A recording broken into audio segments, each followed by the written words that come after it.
여러분, 사람은 나이가 들면 늙어가게 되어 있습니다. 그런데 이 늙어가는 사람들 중에서 두 가지 분류로 나타나는데 첫 번째 사람은 익어가는 사람이고 두 번째 사람은 늙어가는 사람입니다. 익어가는 사람은 어떤 사람일까요? 익어가는 사람은 말 그대로 갈수록 성숙해집니다. 그리고 보기도 좋고 또 그 사람이 주변에 있으면 단맛이 납니다. 주변을 돌아보고 어디에 있든지 간에 선한 영향력을 끼치는 사람이죠. 그래서 이 사람들은 어디에 있든지 간에 늘 매력이 있는 사람인 것 같습니다. 반면에 늙어가는 사람은 어떤 사람입니까? 자기밖에 모르고 또 자기 몸을 안 다치려고 하고 자기 시간밖에 모르고 자기 시간만 지키려고 하고 주변에 관심이 없고 또 이런 분들은 또 특별히 까칠합니다. 이런 사람은 당연하겠지만 매력이 없지요. 이런 사람은 익어가는 것이 아니라 늙어가는 사람입니다. 신앙생활도 마찬가지죠. 신앙생활도 익어가는 사람이 있고 늙어가는 사람이 있습니다.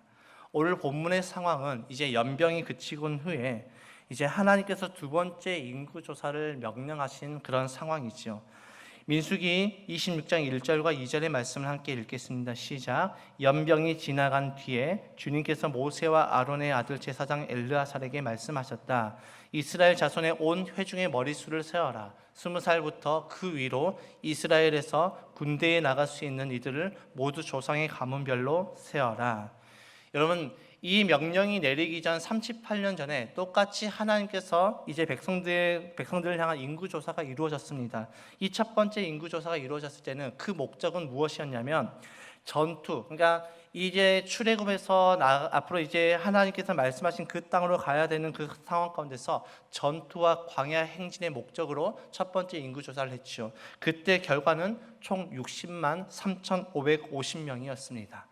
그리고 나서 이제 38년이 지난 후에 이제 오늘의 본문에서 이루어진 그 두 번째 인구 조사의 목적은 무엇이냐면 이제 가나안 땅으로 들어가게 되어지는데 각 지파별로 이제 가나안 땅을 분배하는 것이 그의 목적이었고 그 인구 조사의 목적이었고 그 결과는 60만 1,730명이었습니다. 그러니까 전체적으로 보면은 처음보다 약 1,820명 정도가 줄어들었죠.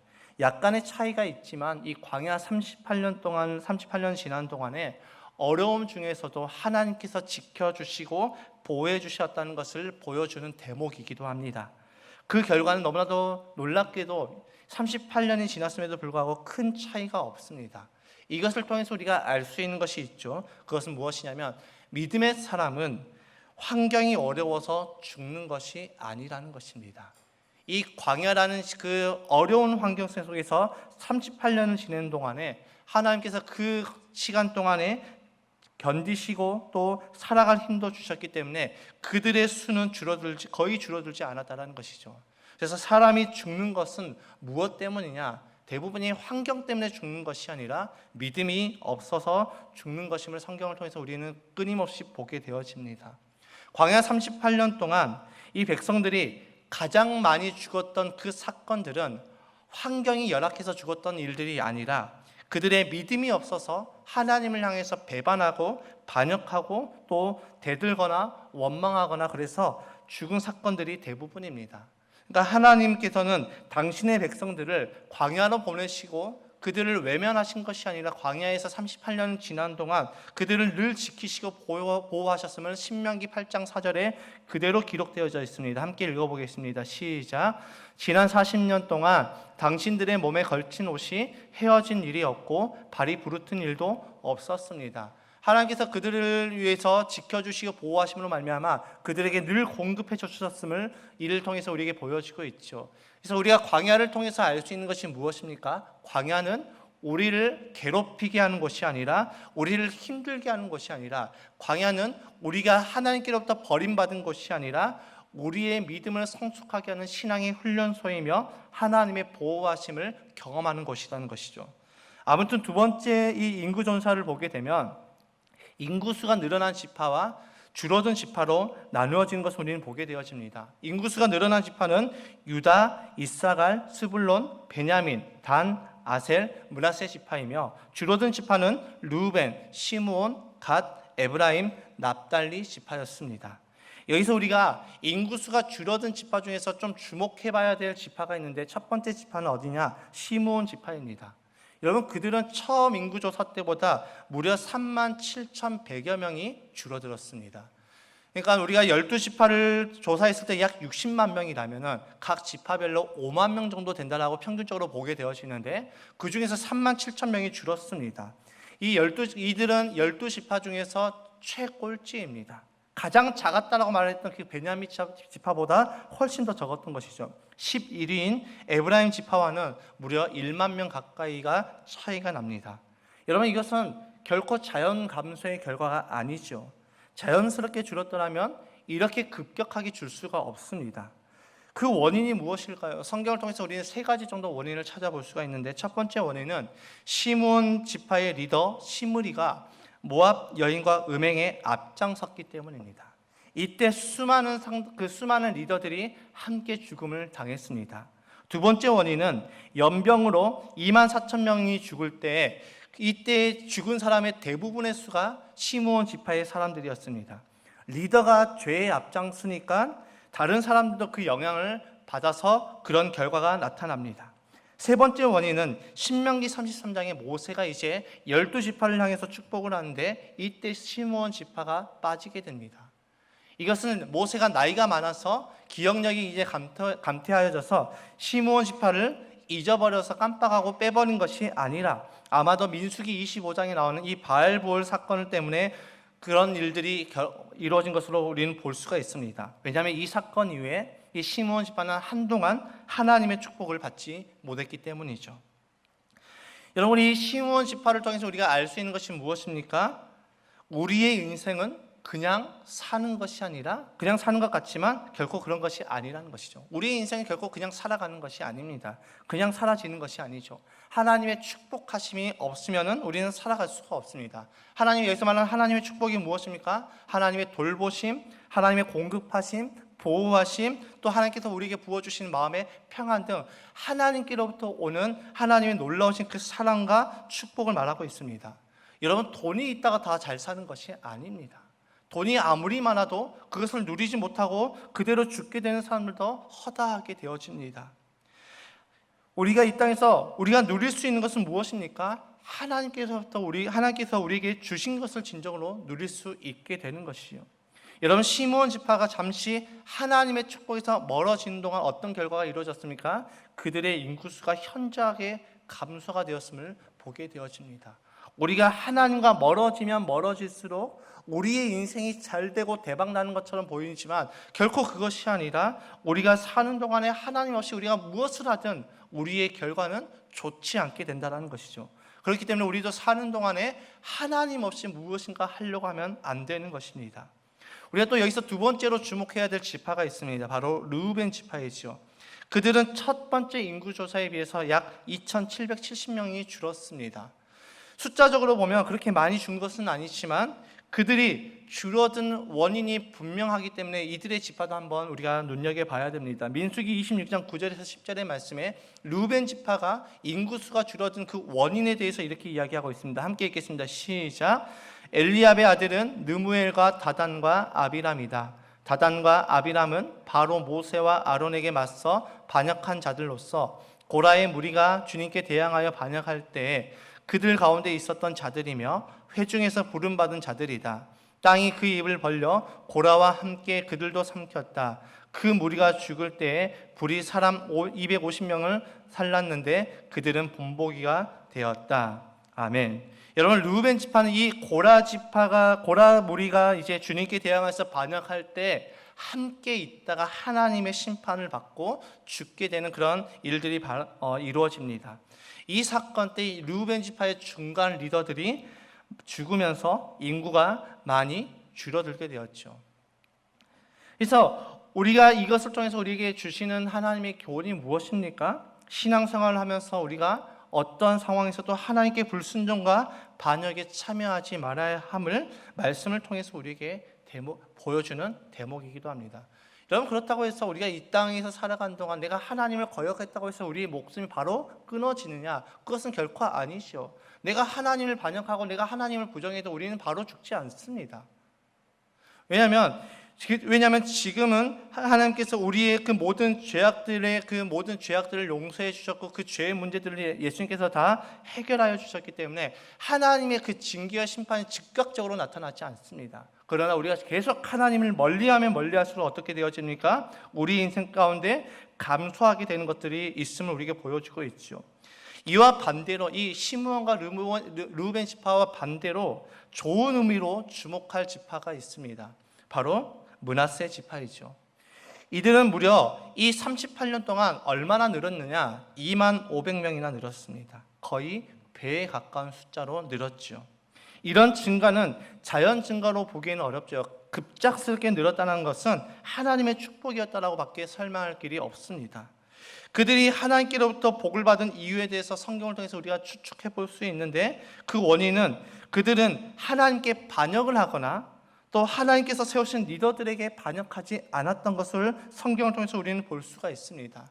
광야의 생활을 통해서 크고 작은 그런 불평들이 있었겠지만 그들은 대놓고 하나님을 향해서 반역을 하거나 불순종하는 자리에 서지 않았습니다. 이 므낫세 지파의 리더들은 누구였습니까? 마길과 길르앗이었죠. 성경이 이들에 대해서 설명을 하는데 특별하게 그들이 어떤 반역을 저질렀다, 어떤 불신이나 악행을 저질렀다라고 기록되지 않습니다. 그들의 리더십에 문제가 없었음을 우리에게 보여주는 대목이기도 하죠. 이것이 바로 리더의 영향입니다. 여러분, 리더가 죄에 앞장서게 되면 그 공동체는 모두 죽게 되는 것이요. 공동체만 죽는 것이 아니라 개인도 함께 죽게 되는 것입니다. 반대로 리더가 바로 서게 되면 공동체도 바로 서게 되어집니다. 그래서 리더는 늘 깨어 있어야 되는 것이죠. 리더가 혹여라도 죄를 짓게 되면 바로 회개하고 다시 결단해야 됩니다. 리더는 죄를 안 짓는 자리가 아닙니다. 리더도 연약하기 때문에 죄를 지을 수가 있습니다. 그러나 그 후에 어떻게 대처하느냐가 달라지는 것이죠. 회개하고 다시 결단해야 되는 것입니다. 평소에 리더가 믿음으로 살고 믿음으로 순종하며 살아가야 되는 것이죠. 왜냐하면 리더는 혼자가 아니기 때문입니다. 그 영향력이 그 리더를 따르는 공동체에게 다 흘러가기 때문이죠. 이것은 우리 가정에서도 마찬가지고 우리 교회에서도 마찬가지고 내가 어디에 속해 있는 그 공동체 안에서 다 동일하게 적용되는 이야기이기도 합니다. 여러분, 교회 안에 리더들이 무너지기 시작하면 그 교회는 무너질 수밖에 없습니다. 가정 안에서 부모가 무너지기 시작하면 그 자녀들의 삶은 무너질 수밖에 없다라는 것이죠. 그래서 리더의 그 역할이 굉장히 중요합니다. 교회 안에 리더급 사람들도 두 종류의 사람들이 있습니다. 첫 번째 리더 유형은 오피니언 리더라고 해서 어떤 이슈나 문제가 생기면 주도적으로 앞장서서 여론을 형성하고 사람을 만나고 앞에 나서서 말하는 사람들이 이 오피니언 리더들입니다. 이 사람들도 분명히 공동체 안에서 필요합니다. 그러나 이런 사람들의 단점이 있다면 그들이 그렇게 여론을 형성함으로 말미암아 이렇게 문제를 일으키는 경우가 분명하게 발생하기도 합니다. 또 두 번째 리더는 어떤 유형이냐면 사일런트 리더라고 해서 그들은 정말 그 영어 단어가 갖고 있는 것처럼 조용하고 가급적으로 드러내지 않으며 조용히 따라오는 사람들입니다. 그러나 이 주변 사람들에게 어떤 영향력을 끼치냐면 잔잔한 영향력을 미치는 사람들이죠. 그러니까 므낫세 지파를 보면 그렇게 생각되어집니다. 이런 느낌이 들게 되어집니다. 여러분, 므낫세 지파는 광야 38년 동안의 그 생활 동안에 그들은 자기의 목소리를 많이 내지 않았습니다. 그들은 이 38년 동안에 믿음으로 잠잠히 따르며 믿음과 순종을 선택했던 사람들이죠. 리더가 그런 사람이었기 때문에 그런 것 같습니다. 반대로 시므온 지파는 어떻습니까? 시므온의 그 리더십은 아마도 이 첫 번째였던 오피니언 리더였던 것 같습니다. 그래서 그들은 광야에서 불편하고 또 힘든 것을 빨리 벗어나고 싶어 했습니다. 이 길을 내가 가기는 가지만 기회만 있으면 내가 옆길로 가려고 하고, 기회만 있으면 내가 다른 것에 눈길을 돌리려고 하고, 기회만 있으면 내가 재미있는 것, 나로 하여금 흥미로운 일을 찾으려고 했습니다. 특히 그들의 리더들은 더 그랬죠. 그래서 그 리더십이 시므온 지파 전체에게 영향을 미쳤습니다. 여러분, 왜 리더가 중요할까요? 왜 교회 안에 리더들이 중요할까요? 왜 가정의 리더들이 중요할까요? 왜 우리가 있는 그 속해 있는 내 공동체 안에서 리더들이 중요할까요? 여러분, 사람들은 보이지 않는 하나님을 믿는 것이 아니라 먼저 믿은 리더들을 보고 그 기준으로 보고 신앙생활을 하기 때문이죠. 우리의 자녀들은 먼저 믿은 부모를 바라보면서 그들의 신앙의 기준을 세우게 되어집니다. 교회도 마찬가지지요. 교회에서 이제 막 교회에 다니기 시작하는 사람들의 그 신앙의 기준은 누구일까요? 성경일까요? 아니요. 그 사람을 데리고 온 사람입니다. 그래서 그 리더가 잘못하면 이제 어떻게 합니까? 그것을 기준으로 삼아서 내 약함을 위안으로 삼으며 신앙생활을 하려고 합니다. 저 사람도 술 먹던데요. 저 사람도 예배 안 나오던데요. 저 사람도 담배 피던데요. 저 사람도 예배 제대로 안 드리던데요. 저 사람도 예배 시간에 졸던데요. 저 사람도 기도 안 하던데요. 이렇게 자신의 약함을 가지고 하나님 앞에 나아가는 것이 아니라 그 리더의 약함을 바라보면서 그것을 기준으로 삼고 내 신앙생활에서 내가 하지 못한 것들을 이제 합리화하려고 합니다. 그래서 리더가 굉장히 중요하다는 것이죠. 여러분, 이 두 번째 인구조사의 그 사건에서는 특징이 있습니다. 그것이 어떤 특징이냐면 하나님께서 데리고 가시는 사람이 있다는 것이죠. 1차 인구조사 때 있었던 사람들 중에서 이 여호수아와 갈렙을 제외한 모든 사람들이 가나안 땅에 들어가지 못했습니다. 광야 1세대는 하나님을 불신했고 하나님을 향해서 불평했고 원망했고 반역한 결과 하나님께서 그들에게 뭐라고 말씀하셨습니까? 너희들은 반드시 이 광야에 들어가지 못할 것이다 라고 말씀하셨습니다. 하나님께서 그 말씀을 지키시기 위해서 그들은 단 한 사람도 들어가지 못했습니다. 심지어 이 광야 1세대를 이끌고 출애굽을 했던 정말 역사상 이스라엘의 가장 위대한 영도자였던 모세 역시도 그 땅에 들어가지 못합니다. 하나님께서는 이 출애굽 세대를 버리시고 그들을 대신하여서 순정하고 믿음이 있는 새로운 세대를 데리고 가나안으로 들어가셨음을 우리는 성경을 통해서 알 수가 있습니다. 여러분, 2023년을 살아가는 저와 여러분들은 어떤 인생을 살아야 될까요? 2023년을 살아가고 있는데 도대체 이 광야 출애굽 1세대를 버리시고 이제 2세대를 선택하셨던 그 하나님의 그 말씀, 하나님의 역사를 바라보면서 우리는 어떤 삶을 살아가야 될까요? 우리 광야 세대를 바라보면서 2023년을 살아가고 있는 저와 여러분은 어떤 삶을 살아가야 될까요? 우리 크리스천들에게 세상은 모두가 다 광야입니다. 광야 같은 것이지요. 원망하고 불평거리를 찾으면 끝이 없습니다. 여러분, 세상에서 원망하고 불평거리를 찾으면 끝이 없습니다. 그래서 그 끝이 없기 때문에 늘 사람들은 어떻게 합니까? 공격할 대상을 찾죠. 내가 이렇게 되는 것은 바로 저 사람 때문이다라고 공격할 대상을 찾아가고 있습니다. 그래서 정치인들이 그렇게 힘든 삶을 살아가는 것 같습니다. 여러분, 제가 정말 대통령이라면 정말 저는 힘들 것 같습니다. 내가 뭘 선택을 해도 욕을 먹잖아요. 정말 힘든 인생인 것 같습니다. 사람들은 끊임없이 불평거리를 찾으면서 내가 공격할 대상을 찾습니다. 광야와 같은 곳이기 때문이죠. 우리가 세상에서 하나님을 믿지 못할 이유를 찾으면 우리는 끝도 없이 찾을 수 있습니다. 근데 사람들은 늘 끝도 없이 이런 것들을 찾고 있죠. 그래서 우리 크리스천들은 이 땅에서 우리는 어떤 삶을 살아가야 될까요? 저희 아들 유엘이가 며칠 전에 제 아내에게 이렇게 이야기했습니다. 어머니에게 이렇게 이야기했습니다. 자신의 서운한 점을 이야기했습니다. 근데 그 이야기를 들었던 제 아내가 또 속상해서 저에게 그 이야기를 해줬습니다. 왜냐하면 유엘이가 속상하다고 이야기했던, 서운했다고 이야기했던 그것은 무엇이냐면 그동안 유엘이가 받은 것은 생각하지 못하고 내 어머니가 나에게 해주지 못했던 그 조그마한 것 때문에 내가 서운했다라고 이야기한 것 때문에 어머니 입장에서는 굉장히 서운하고 굉장히 속상할 수 있는 것이지요. 여러분, 우리는 그렇지 않습니까? 자식된 입장으로서 늘 부모님께 도대체 부모님이 나에게 해준 것이 뭐야? 라고 질문하지 않습니까? 제 인생에 제가 어릴 때 저희 집이 부유하지 못해서 늘 저는 저희 부모님을 향해서 도대체 우리 부모님이 나에게 해준 게 뭐야? 라고 늘 생각하고 있었습니다. 여기 제 어머니가 함께 예배를 드리고 있지만 저는 저희 어머니께 늘 그런 불평불만이 있었습니다. 도대체 엄마가 나에게 해준 게 뭐야? 아빠가 나에게 해준 게 뭐야? 늘 이렇게 따졌습니다. 그런데 생각해보면 제가 부모가 되어보니까 정말 저희 부모님이 저에게 해준 것이 한없이 많더라고요. 자녀일 때는 그것을 알지 못합니다. 부부관계도 마찬가지 아닙니까? 아내는 남편에게, 남편은 아내에게 늘 서운한 것만 찾습니다. 99번을 잘해도 한 번 잘못하면 그 한 번 때문에 당신 나에게 늘 이런 상처를 주는 사람이야, 이렇게 이야기하는 것이 우리 부부관계 아닙니까? 저도 제 아내에게 늘 끊임없이 당신의 이것 때문에 내가 너무 서운해, 내가 너무 속상해, 지금까지 잘해준 것 전혀 기억나지 않습니다. 우리는 늘 인간관계에서 어떻게 합니까? 부모 자식 간에, 또 부부 간에 늘 서운하고 불평하고 또 불만인 것을 찾아갑니다. 그런데 그것이 정말 끝이 없죠. 부부가 산 날 동안에 늘 끊임없이 그것 때문에 싸워나가고 있습니다.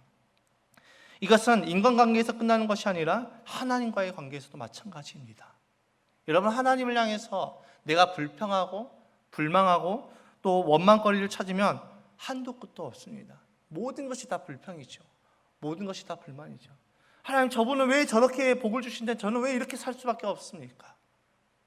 하나님, 저기는 왜 하나님께서 응답해 주시는데 저는 왜 응답해 주시지 않습니까? 늘 끊임없이 우리는 불평과 원망을 할 수밖에 없습니다. 하나님을 향해서 믿지 못할 이유를 찾으면 우리는 한도 끝도 없습니다. 하나님이 살아계신 것을 한번 증명해 보세요. 여러분, 논리적으로 하나님의 살아계심을 어떻게 증명하시겠습니까? 우리 인간의 사상으로 어떻게 이 천지를 창조하시고 우리의 그 차원에서는 이해할 수 없는 그 하나님을 어떻게 우리의 논리로, 우리 인간의 알팍한 그런 지혜로, 지식으로 하나님을 증명할 수 있겠습니까? 하나님을 향해 원망과 불평, 믿지 못할 이유를 찾으면 끝도 없습니다. 여러분, 우리는 어떻게 살아야 될까요? 우리 2023년을 살아가는 저와 여러분들에게는 어떤 삶을 살아가야 될까요? 우리가 하나님을 향해서 불신하고 불평하고 원망할 것을 찾으면 끝이 없지만, 반대로 내가 하나님을 향해 믿고 신뢰하고 순종하며 나아갈 때 하나님 결코 우리를 실망시키시지 않으십니다. 왜냐하면 하나님은 신실하시기 때문이죠. 우리의 믿음에는 하나님께서 반드시 보상하여 주십니다. 시편 기자는 시편 25장 3절에 이렇게 말씀하고 있습니다. 상반절에 말씀하게 읽겠습니다. 시작. 주님을 기다리는 사람은 수치를 당할 리가 없다. 아멘. 주님을 바라보고 주님을 신뢰하는 사람, 주님을 기다리는 사람은 수치를 당할 리가 없다라고 말씀하고 있습니다. 결국 하나님께서 역전시키심을 우리에게 말씀하고 있지요. 여러분, 이 시편 25편은 다윗의 시입니다. 여러분, 다윗이 이렇게 고백하고 있습니다. 다윗의 인생 가운데 수치가 늘 찾아왔습니다. 다윗의 인생 가운데 늘 그를 향한 공격을 한 사람들이 늘 찾아왔습니다. 그러나 다윗이 이렇게 고백합니다. 주님을 기다리는 사람은 수치를 당할 리가 없다. 주님께서 역전시키신다는 것이죠. 지금 내 상황이 내가 수치를 당하는 것 같고, 내가 어려운 것 같고, 내가 잘 안 되는 것 같지만, 내 인생이 세상의 기준으로 보게 되면 실패한 인생처럼 보일지라도 결국 주님을 기다리고 주님을 신뢰한 사람은 하나님께서 반드시 우리에게 보상하여 주신다라고 말씀하고 있는 것이죠. 여러분, 2차 인구조사 명단에 들어가고 가나안에 들어갔던 이 여호수아와 갈렙은 어떤 사람들이었습니까? 청년이 아니었습니다. 이 당시 갈렙의 그 나이를 추정해 보니까 약 85세 정도로 추정되고 있습니다. 여호수아는 갈렙보다 나이가 더 많았습니다. 여러분, 생각해 보십시오. 80대 중후반의 노인네 2명이 가나안 땅에 들어가게 되어집니다. 근데 더 놀라운 것은 뭔지 아십니까? 갈렙은 노년에도 유다 지파의 지도자로 활발하게 활동하고 있었다는 것이죠. 엄청난 선한 영향력을 끼쳤다는 것입니다. 80대 중후반에 그 노인들, 그것도 옛 세대였던 이 두 사람이 가나안 정복의 선구자가 되었다는 게 놀라울 따름입니다. 여러분, 어떻게 이렇게 될 수 있었을까요? 그들의 신앙은 잘 익어갔기 때문이죠. 이를 통해서 우리가 알 수 있는 것이 무엇입니까? 신앙은 나이가 아니라 정신이라는 것입니다. 나 교회 생활 몇 년 했어, 이것이 신앙의 근거를 나타내는 것이 아닙니다. 신앙의 정신이 중요하다는 것이죠. 여러분, 사람은 누구나 노년이 되면 몸이 약해집니다. 이것은 과학적으로도 의학적으로도 당연한 부분이죠. 그런데 반대로 내 몸의 모든 것들은 약해지지만 반대로 강해지는 부분이 있습니다. 그것이 어디냐면 바로 영적인 부분입니다. 여러분, 어떤 면에서 보면은 제가 우리 원록 목사님보다 더 많은 능력을 가지고 있는 것처럼 보일 것입니다. 당연하죠. 젊었으니까요. 어떤 면에서 보면 제가 원록 목사님보다 많은 능력을 가지고 있는 것처럼 보입니다. 그것은 당연한 것이죠. 그러나 제가 아무리 많은 능력을 가졌고 아무리 많은 것들을 잘 다루고 아무리 제가 말을 더 잘한다고 할지라도 영적인 면에서는 제가 원로 목사님을 능가할 수는 없습니다. 인생의 경륜, 삶의 경험, 영적인 체험, 지식들로 통합되신 분을 제가 어떤 수로 능가하겠습니까? 제가 아무리 노력해도 저희 원로 목사님의 그 영적인 면은 제가 뛰어넘을 수가 없습니다. 말의 스피치는 더 정확하게 전할지 모를지라도, 설교를 쓰는 이 원고 작성은 제가 더 잘할지는 모를지라도 영적인 부분은 제가 원로 목사님을 뛰어넘을 수가 없습니다. 그것은 저희 원로 목사님뿐만 아니라 여기 계신 모든 분들도 마찬가지지요. 여러분, 우리가 나이가 들었다는 것, 우리가 외적으로 보면 굉장히 슬픈 일일 것입니다. 얼마 전에 우리가 6월 6일 날 우리가 담양으로 가서 제가 추억의 골목으로 여러분들을 모시고 왔습니다. 그때 저희 부기호 목사님께서 이렇게 말씀하셨습니다. 내가 지금 20대가 된 것 같습니다. 내 몸은 70대였지만 내 정신이 20대가 되어서 그 골목을 걸어가는 느낌을 받으셨다고 말씀했습니다. 그러면서 하셨던 말씀이 울컥하네요. 여러분, 내가 나이가 먹는다는 것 외적으로 보면 슬픈 일입니다. 저희 아내도 늘 이야기합니다. 내가 나이가 먹는다는 것, 그때 내가 사람들로부터 잊혀져 간다는 것을 생각하게 되어지니까 참 마음이 슬퍼라고 이야기를 했습니다. 그런데 우리가 나이가 들었다는 것이 외적으로 슬플 수는 있지만 영적으로는 최고도에 이르는 시기입니다. 근데 이상하게 사람들은 이때 미리 포기하고 뒤로 물러나 버립니다. 영적으로 최고조에 이르기 때문에 우리는 영적인 일을 해야 되는데 많은 사람들이 여기서 뒤로 물러나 버립니다. 많은 사람들이 무엇을 생각합니까? 은퇴 후에 내가 어떠한 여가를 즐기면서 살아갈지를 생각하고 있습니다. 그러나 우리가 우리의 일상에서 은퇴를 하게 되면 내 여가를 생각할 것이 아니라 우리가 해야 될 것이 무엇입니까? 하나님 앞으로 나아갈 준비를 해야 되는 것이죠. 그것이 우리의 신앙이 익어가는 것입니다. 그동안 내가 직장 생활하느라, 그동안 내가 바빠서 열심히 못했던 기도, 새벽 예배, 전도, 영혼 구원, 또 사람을 세우는 것, 이 사람은 후배들을 말하고 있죠. 후배들을 세우는 것, 이런 일들을 해야 되는 것입니다. 이런 우리 교회 외적으로 보면 젊으신 분보다 나이 드신 분들이 더 많습니다. 어떤 분들은 나이 드신 분들이 많아서 일꾼이 없겠다라고 걱정하시기도 합니다. 그러나 반대로 오히려 그것 때문에 우리에겐 소망이 있는 것 아니겠습니까? 여러분들의 기도가 있기 때문에 교회가 세워지는 것입니다. 정말 영적으로 충만해지신 최고조에 이르신 여러분들이 계시기 때문에 여러분들이 기도를 하시고 영혼 구원하시고 사람을 세우기 때문에 우리에게는 소망이 있는 것입니다. 젊은 사람은 힘써 일합니다. 그러나 나이 드신 분들은 내가 힘써 일할 수는 없지만 기도하시면서 갈렙처럼 유다 지파의 지도자로서 선한 영향력을 끼쳤던 것처럼 여러분들이 기도의 자리를 지켜주시고 여러분들이 전도의 자리를 지켜주시고 영혼 구원의 그 삶을 살아갈 때 우리는 그것을 통하여서 보고 배워지게 되는 것입니다. 여러분, 제가 요즘 아침마다 저녁마다 식당에 가서 페인트 칠을 하고 있습니다. 오늘 우리 주명환 권사님께서 차에 타시면서 이렇게 말씀하셨습니다. 목사님, 교회 일 하느라고 피곤하시죠? 힘드시죠? 여러분, 힘쓰는 것은 젊은 제가 해도 되는 것입니다. 그러나 제가 할 수 없는 그 부분, 제가 아까 말씀드렸던 것처럼 원로 목사님을 제가 영적으로 뛰어넘을 수 없다고 말씀하셨던 것처럼 그 부분을 여러분들이 감당해 나갈 때 저는 지치지 않습니다. 저는 힘들지가 않습니다. 저는 끝까지 그 일들을 감당할 수가 있는 것입니다. 여러분들이 이 일들을 감당하며 나아갈 때 이것은 하나님 앞에 내가 가지고 나아갈 귀중한 보고서가 되는 것입니다. 여러분들 그 자리를 지켜주시기 바랍니다. 여러분들이 그 자리를 지켜주실 때 제가 힘을 얻게 되어지는 것입니다. 여러분들이 그 자리를 지켜주실 때 우리의 젊은 세대들이 그것을 바라보며 세워져 가는 것입니다. 여러분, 우리의 믿음은 익어가야지 늙어가서는 안 됩니다. 믿음을 잘 익혀서 믿음을 잘 발휘해야 됩니다. 여러분들의 믿음은 다음 세대와 여러분들의 뒤를 따라오는 가족들, 후손들, 그리고 후배들에게 지대한 영향력을 미치게 되는 것이죠. 그리고 하나님께서 주신 그 땅은 이제 우리가 정복해야 되는 것입니다. 가만히 앉아서 저절로 얻어지는 것은 어떤 것도 없습니다. 믿음도 마찬가지죠. 하나님께서 다 하실 거야. 그렇다고 해서 내가 내 두 손 두 발 놓고 가만히 기다리는 것이 아닙니다. 여러분, 땅 분배는 인구 비례에 의해서 하나님께서 은혜로 주셨다면 이제 이스라엘 백성들은 무엇을 해야 됩니까?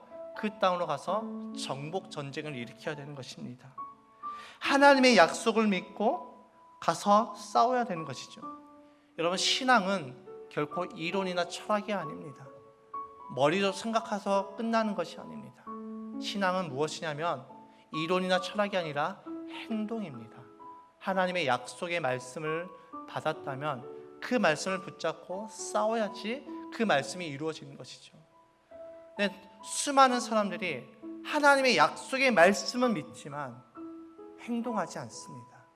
그래서 하나님의 말씀이 이루어지는 것을 그 삶 가운데서 경험하지 못하죠. 그리고 하나님 향해서 원망합니다. 하나님 정말 살아계시는 분 맞아요? 하나님 당신이 나에게 뭐 해주었어요? 이렇게 원망하고 따지는 것이 우리의 믿음 없음 아닙니까? 왜 하나님의 약속의 말씀이 우리의 삶 가운데 아무런 능력이 없을까요? 왜 말씀으로 천지를 창조하신 그분의 말씀이 우리 삶 가운데 아무런 능력이 없을까요? 우리가 행동하지 않기 때문 아닐까요? 하나님의 약속의 말씀만 믿고 나아가지 않기 때문에 하나님의 말씀이 우리 삶 가운데 능력이 없었던 것은 아닐까요? 여러분, 우리는 하나님의 약속의 말씀을 받았다면 그 말씀을 믿고 가서 싸워야 됩니다. 내가 나가서 싸우면 하나님께서 함께 하셔서 도우실 줄 믿고 그 하나님의 백을 믿고 나아가는 것이 우리의 신앙이어야 되는 것이죠. 여러분, 하나님의 백을 믿으시기 바랍니다. 하나님의 백을 믿고 나아가시기 바랍니다. 하나님께서 약속하셨다면 의심하지 마시고 나아가시기 바랍니다. 우리 함께 나아가 봅시다. 하나님께서 말씀하시지 않으셨습니까? 우리 백합교회를 영혼구원에서 제자 삼는 교회로 세우겠다. 신자들이 옮겨져서 이 교회를 세우는 것이 아니라 우리의 삶을 통하여서 비신자들이 전도되어지고 우리의 삶을 통하여서 비신자들이 예수 그리스도의 제자가 되어지는 그런 교회로 세우겠다고 우리에게 사명 주시지 않았습니까? 우리가 그것을 바라보면서 2021년에 가정교회로 전환하고 우리가 그 길을 걸어가고 있지 않습니까? 우리 함께 그 길을 걸어가 봅시다. 하나님 백 믿고 한번 걸어가 봅시다. 안 된다 하지 말씀하시지 마시고, 안 된다 그 이유를 찾으면 우리는 끝없이 안 되는 이유를 찾아갈 수 있습니다. 안 된다 말씀하지 마시고 하나님께서 우리와 함께 하시기 때문에 그 약속의 말씀 믿고 한번 나아가 봅시다. 그럴 때 그 걸음에 함께 나아갈 때 우리는 그 땅을 비로소 정복하게 되는 것입니다. 그리고 이것이 신앙이 익어져 가는 것입니다. 우리의 믿음을 잘 익혀서 믿음을 잘 발휘하는 저와 여러분의 삶이 되시길 주님의 이름으로 축복합니다.